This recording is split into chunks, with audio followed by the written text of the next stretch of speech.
You're walking through the grocery store, reviewing your mental checklist. Get eggs, grab oat milk. Don't forget the rice. As you pass the cereal aisle, you mutter, "Wait, did I already buy cereal last week?" A person nearby glances at you, and you quickly pretend to be humming. Talking to yourself might feel awkward in public, but it's far more common than most people realize, and it's not a sign that anything is wrong. In fact, psychologists have found that self-directed speech is a normal and even helpful part of how humans think and operate. Let's break down what self-talk actually is and how you can use it more effectively. Self-talk is any verbal expression, spoken out loud or said silently in your mind, that you direct toward yourself. It's not just about remembering facts or daydreaming. It's when you say things like, "I should check the tire pressure before the trip," or "I've handled worse meetings than this."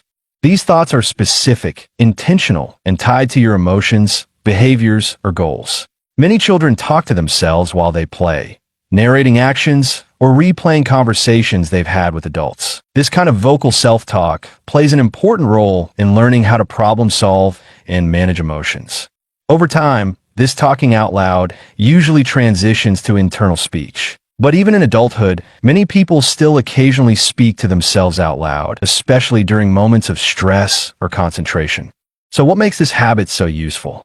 Self-talk can serve several functions. It helps people stay focused, work through challenges, and keep themselves motivated. For instance, athletes often use short, targeted phrases to stay sharp during competition. Phrases like "stay loose" or "breathe" and "move." Research shows that this kind of instructional or motivational talk improves performance in many high-pressure activities. Let's say you're prepping for a big presentation.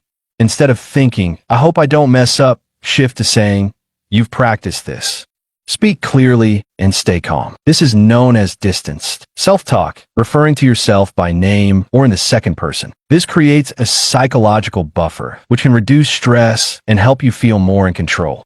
In a study involving students preparing for public speaking, those who used distanced self-talk showed lower levels of anxiety and performed more confidently than those who used regular inner speech. It's a small change in wording, but it can lead to major improvements in mindset. However, not all self-talk is helpful. When people repeatedly criticize themselves, saying things like, "I'm such an idiot," or "I can't do anything right," it can have a lasting impact on mental health. Persistent negative self-talk is linked to increased levels of anxiety and depression. This is where mental health professionals often step in.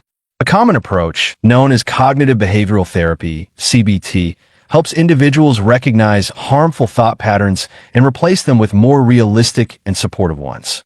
Over time, learning to challenge distorted inner speech can lead to reduced emotional distress and improved self-esteem. If you want to get the most out of your own self-talk, here are a few techniques. Be intentional. When you're trying to motivate yourself, choose positive or goal-oriented language. Focus on what you want to achieve rather than what you're afraid of. Use your name. Reframe your inner dialogue as though you're encouraging a friend. Instead of, "I can't do this," try, "Alex, take a breath. You've got this." Notice the tone. If your internal voice is overly harsh or critical, pause. Would you speak that way to someone you care about? If not, adjust. Practice. Just like physical habits, thought habits can be changed. The more often you use constructive self-talk, the more natural it becomes. So, if you catch yourself having a conversation in your head, or even out loud, know that it's not a sign of weakness. It's a powerful tool. With practice and awareness, self-talk can guide your decisions, sharpen your focus, and support your mental well-being. Remember, you're going to be with that inner voice for the rest of your life. You might as well make it a supportive one.